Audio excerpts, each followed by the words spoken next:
Before we dive in, tell me where you're listening from and what pulled you into this story.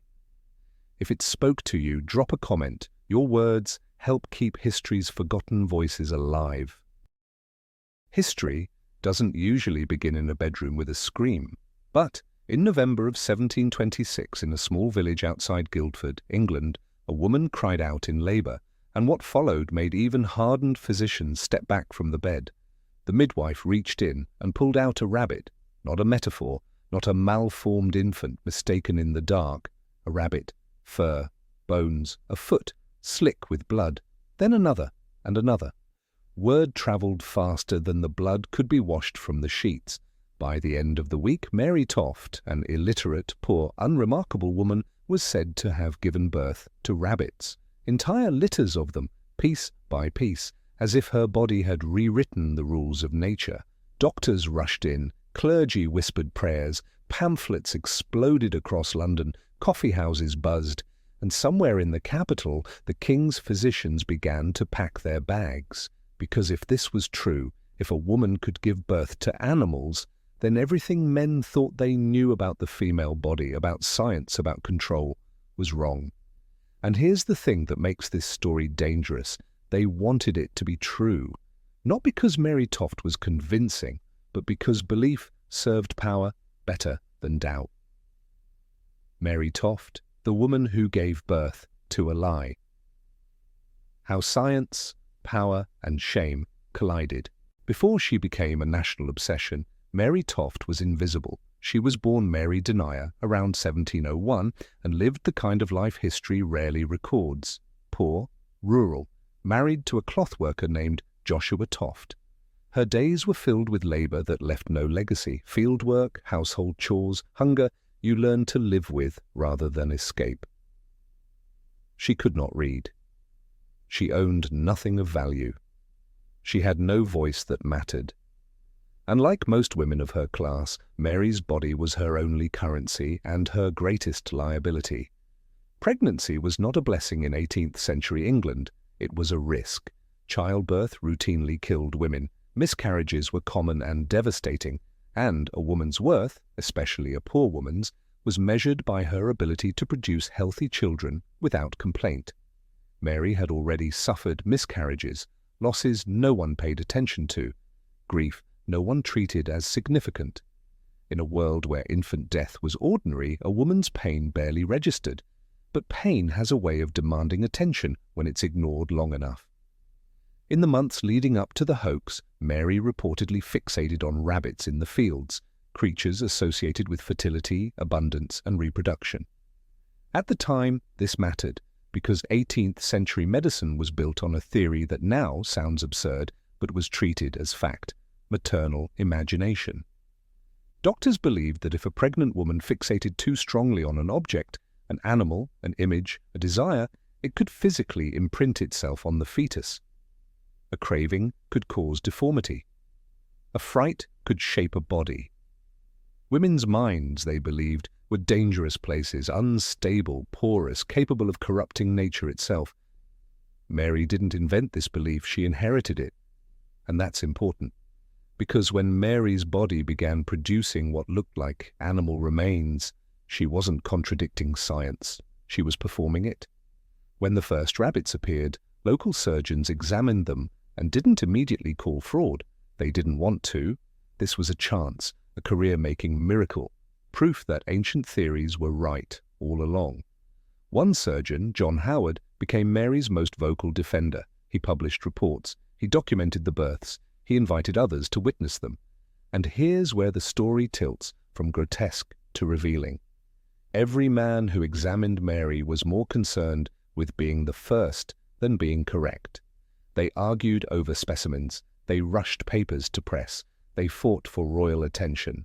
No one asked Mary what she wanted, no one asked how she felt, no one considered that a poor woman, surrounded by powerful men, might be trapped inside a story she could no longer control. Because belief had momentum now. Mary Toft was transported to London, not as a patient, but as a spectacle. Her body became a public sight, a curiosity, a battlefield for male authority. She was examined repeatedly, probed, watched, discussed as if she weren't in the room. And still the rabbits kept coming. It's tempting to laugh at this story, to see it as a ridiculous chapter in pre-modern ignorance. But that misses the point. The hoax succeeded because it aligned perfectly with existing prejudices. Doctors already believed women's bodies were irrational. They already believed poor women were unreliable narrators of their own pain. They already believed authority trumped evidence. Mary Toft didn't break the system. She exposed it. When doubts finally emerged, and they would, spectacularly, the narrative would flip instantly. The same men who praised her would denounce her. The same crowd that marveled would mock. And Mary, as always, would pay the price. But not yet, because before the confession, before the humiliation, before the collapse, Mary Toft was still the woman who made kings question reality. And history was leaning in, hungry to see what she would give birth to next, when science put its hands in the wrong places. By the time Mary Toft arrived in London, the story had outgrown her. She was no longer a woman. She was a case. London in 1726 was a city obsessed with progress. The Enlightenment was in full swing.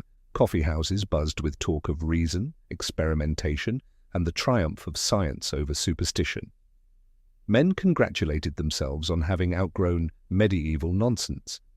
And yet, when word reached the capital that a woman in Surrey was giving birth to rabbits, London's most respected physicians did not laugh. They leaned forward, because if Mary Toft was real, if her body truly defied nature, then whoever proved it would become immortal. And whoever disproved it would risk being the man who dismissed the miracle that changed medicine forever. So they did what ambitious men have always done when confronted with uncertainty. They investigated aggressively. Mary was brought under guard to be examined by royal surgeons, including Nathaniel St. Andre, the king's own anatomist, a man whose career depended on novelty. He documented her deliveries in obsessive detail. He dissected rabbit parts. He lectured peers. He swore publicly and loudly that fraud was impossible. After all, he reasoned, no woman could fake this. That assumption would prove catastrophic. Mary was subjected to round-the-clock surveillance, at least in theory. Doctors hovered, midwives watched, guards were posted. Her body was treated like a laboratory bench. And still, animal parts appeared, not just rabbits now, bones from cats, fragments of other creatures, which should have raised alarms. Instead, it fed the fantasy. The physicians debated how this could happen, not whether it should. Was it maternal imagination? Was it divine punishment? Was it a previously unknown reproductive anomaly? No one wanted to be the first to say the obvious. This is impossible, because calling it impossible meant calling themselves fools. The examinations became increasingly invasive. Mary was prodded, questioned, restrained. Her pain was noted only insofar as it supported the spectacle. She was no longer asked consent, she was expected to comply. Her silence was interpreted as confirmation. Her confusion was interpreted as ignorance. Her poverty was interpreted as incapacity for deception. This was the fatal error. Because while Mary lacked education, the men around her lacked imagination. They could not conceive that a poor woman, watched, pressured, terrified, might participate in a hoax as a form of leverage, protection, or survival. And they certainly could not conceive that they might be manipulated. Yet cracks were forming. Some rabbits showed signs of digestion, some bones had tool marks, some specimens contained straw, feed from stables. Whispers began circulating among skeptical surgeons. Rivalries intensified. Professional jealousy sharpened suspicion, and then came the moment that broke the illusion. A porter was caught attempting to sneak a rabbit into Mary's room. Suddenly belief evaporated. The men who had championed the miracle turned vicious. The tone shifted from awe to rage, because now the story wasn't about science anymore. It was about humiliation. Mary was interrogated for days, threatened, intimidated, promised leniency, then terrorized with prison. She was told the truth would save her, while lies had nearly destroyed the reputations of powerful men. Eventually she confessed. She admitted the hoax. She described how animal parts had been inserted, how pain and pressure kept the performance going, how she had been encouraged, sometimes subtly, sometimes not, to continue. But here's the detail history often buries. Her confession did not bring clarity. It brought relief to the men. The physicians escaped serious consequences. Careers stalled but survived. Pamphlets quietly disappeared. Papers were revised. Mary, meanwhile, was imprisoned, not for fraud alone, but for daring to make fools of people who believed themselves untouchable. Mary Toft did not humiliate science. Science humiliated itself. The scandal wasn't that a woman faked monstrous births. The scandal was that educated men wanted to believe her, because belief fed ambition, reinforced misogyny, and kept power exactly where it belonged. Mary was released months later, broken and forgotten. She returned to poverty, to obscurity, to a life that left no further records worth preserving. But her story lingered, because it exposed something far more dangerous than superstition, a system that listens to women only when their bodies produce spectacle and punishes them the moment the spectacle threatens authority. Was Mary Toft a con artist, or a woman who weaponized belief in a world that had already decided she was less than human? Because sometimes the most unsettling monsters in history aren't born. They're believed into existence. After the confession, the room went quiet. Not the kind of quiet that follows truth, but the kind that follows embarrassment. Mary Toft sat in a cell while London moved on, eager to forget the woman who had exposed its intellectual vanity. The newspapers, which had once splashed her name across pages like a marvel, now reduced her to a punchline. Satirists sketched her as grotesque, pamphlets mocked her body, coffeehouses laughed, and the men, they closed ranks. Nathaniel St. Andre, the king's anatomist, who had staked his reputation on Mary's impossible womb, published defenses of himself. He insisted he had been deceived, that any reasonable man would have been. Other physicians quietly distanced themselves. No formal inquiry dismantled the medical hierarchy. No careers were truly ruined. The system corrected optics, not behavior. Mary, meanwhile, became the official villain of the story, a fraud, a simpleton, a peasant woman who had tricked science, as if she had ever held the power in the room. But here's the question no one wanted to ask in 1726, and few ask now. Why did the hoax work so well? Because Mary Toft did not invent belief. She exploited it. Mary was poor, illiterate, female, provincial, which made her ideal. Her body already belonged, socially, legally, culturally, to men who believed they had the right to examine it. She did not control the narrative, she merely existed inside it. The doctors assumed three things, all fatal: that a woman could not understand anatomy well enough to deceive them, that a poor woman could not sustain a complex fraud, that a female body was inherently mysterious, unstable, and prone to monstrosity. These assumptions weren't scientific, they were cultural. Early modern medicine was obsessed with women's reproduction. Wombs were blamed for hysteria, madness, moral weakness, even criminal behavior. A woman's imagination, it was believed, could physically shape her unborn child. So when Mary's story appeared, it didn't contradict medical theory, it confirmed it. She wasn't an anomaly, she was evidence. Mary did not act alone. Local men, relatives, neighbors, possibly her husband were involved. Someone supplied animals, someone assisted, someone understood how to bypass guards and timing. But notice who history chose to punish. Not the men who enabled the fraud, not the doctors who refused skepticism, not the system that rewarded spectacle over scrutiny, only Mary. Because the story needed a moral lesson, and moral lessons are easier when they land on the powerless. During her confinement and examination, Mary endured repeated invasive procedures. She was denied rest, denied privacy, denied credibility. Her body became public property. She was not treated as a patient. She was treated as proof. And when proof became embarrassment, she was discarded. Her punishment wasn't just prison, it was erasure. No apology, no compensation, no acknowledgement of harm, just silence.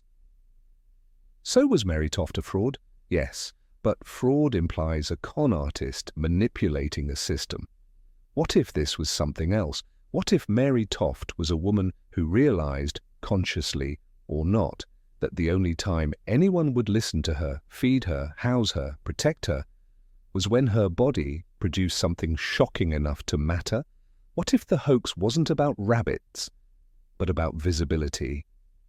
What Mary Toft reveals about how women's bodies become battlegrounds for authority, credibility, and control, and why this wasn't the last time history would choose belief over truth when it suited power.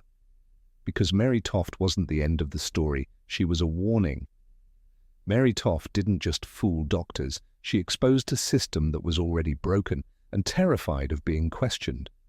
Because what made the rabbit births believable wasn't Mary's performance, it was the hunger of authority to find certainty inside a woman's body without ever granting her authority over it. In 18th century England, medicine was in transition. The old folklore hadn't died, but modern science hadn't fully arrived. Physicians wore wigs and quoted Latin, but many of their theories still lived halfway between superstition and arrogance. And nowhere was that more obvious than in how they understood women, especially pregnant women. At the time, the female body, particularly the womb, was considered volatile, dangerous, unreliable, capable of producing monstrosities if a woman's thoughts wandered too far off script. A startled mother might birth a deformed child. A sinful woman might birth a monster. A disturbed imagination could physically reshape flesh. This wasn't fringe belief, it was taught, published, defended. So when Mary's story arrived, it didn't feel absurd, it felt explanatory. Doctors didn't ask, "Is this possible?" They asked, "What does this say about her?"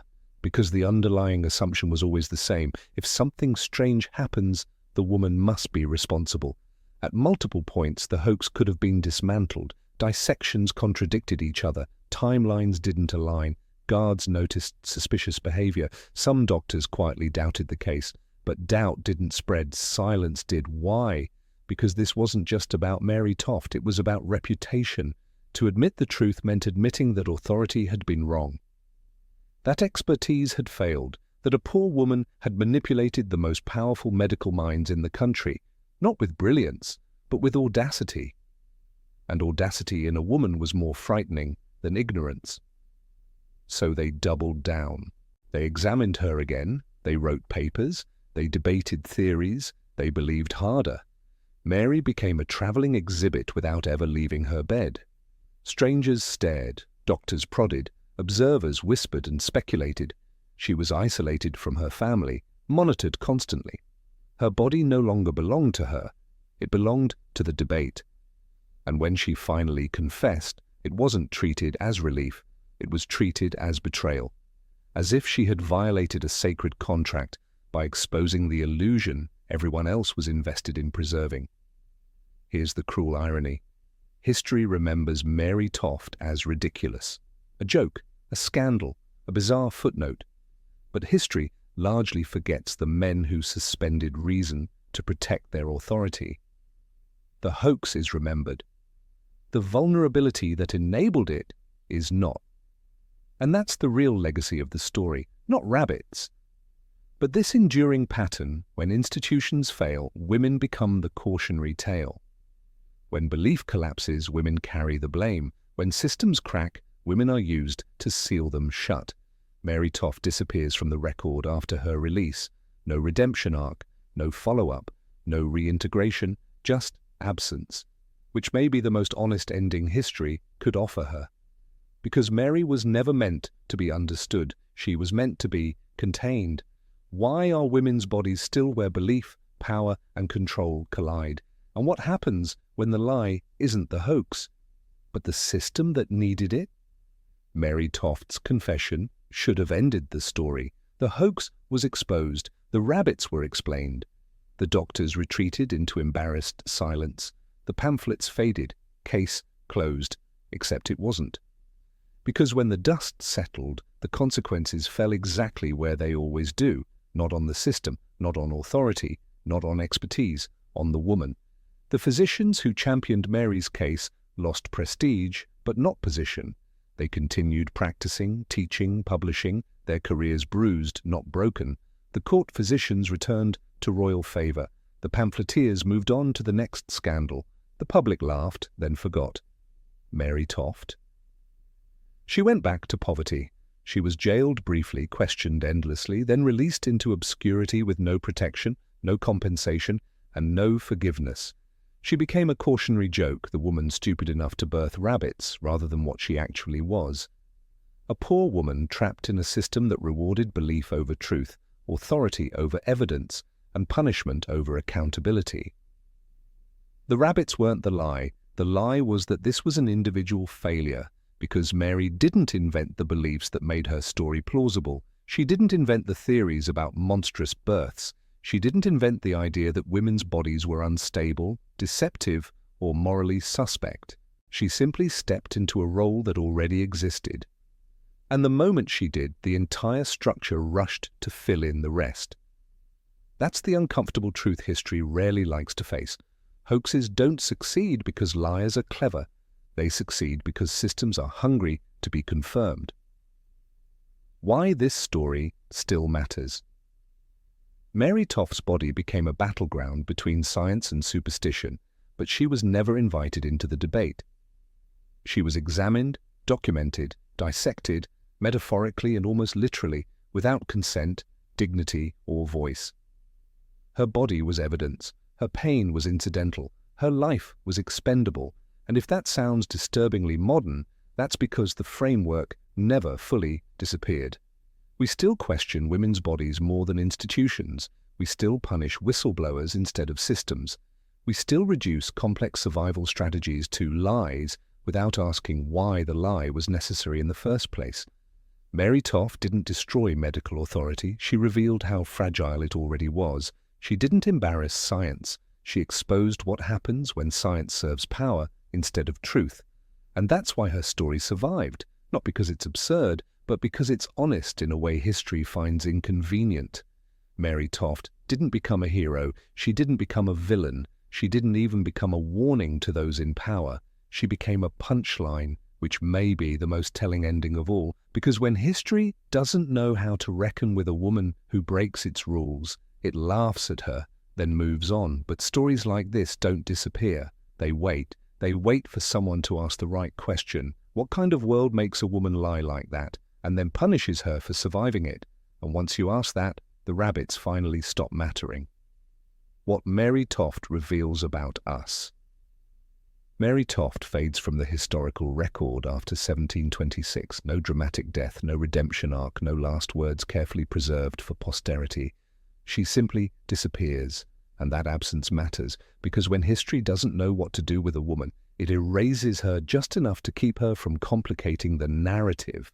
For centuries, Mary Toft was treated as a joke, a curiosity, a freak footnote trotted out to prove how foolish the past was. Look how ignorant they were. Look how gullible. Look how far we've come. But that framing is convenient, comforting, dangerous, because it lets everyone off the hook. It turns a structural failure into a personal one. It turns systemic bias into individual stupidity. It turns exploitation into entertainment.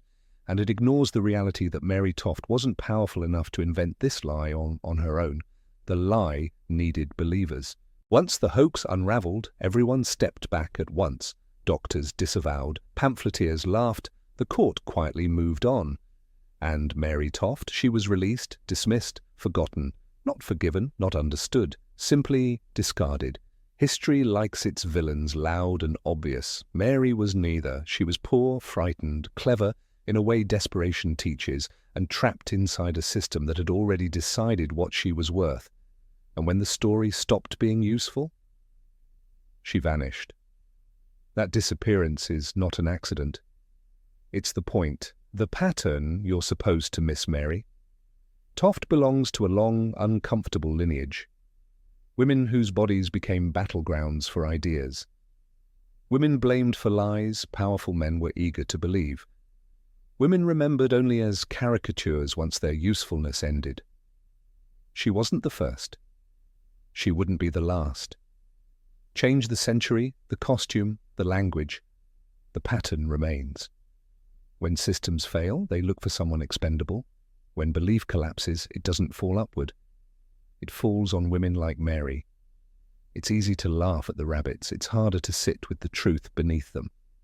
That science is not immune to bias, that authority is not the same as wisdom, that belief, when untethered from humility, becomes cruelty, and that sometimes the most revealing stories aren't about monsters, they're about who gets labelled one. And that's where we leave her. On the page, in the archive, in the rumour, in the shadow she carved into history. Maybe she was a villain. Maybe she was a victim. Maybe she was something far more dangerous. A woman who refused the role she was handed. But one thing is certain. The world wasn't ready for her then, and it still isn't now. If you enjoyed falling down this rabbit hole of power, defiance, and the women history tried to bury, make sure you're here for the next chapter, because there are more of them, more rebels, more survivors, more legends disguised as scandals. Until next time, keep questioning the stories you were told, and keep an eye on the women they warned you about.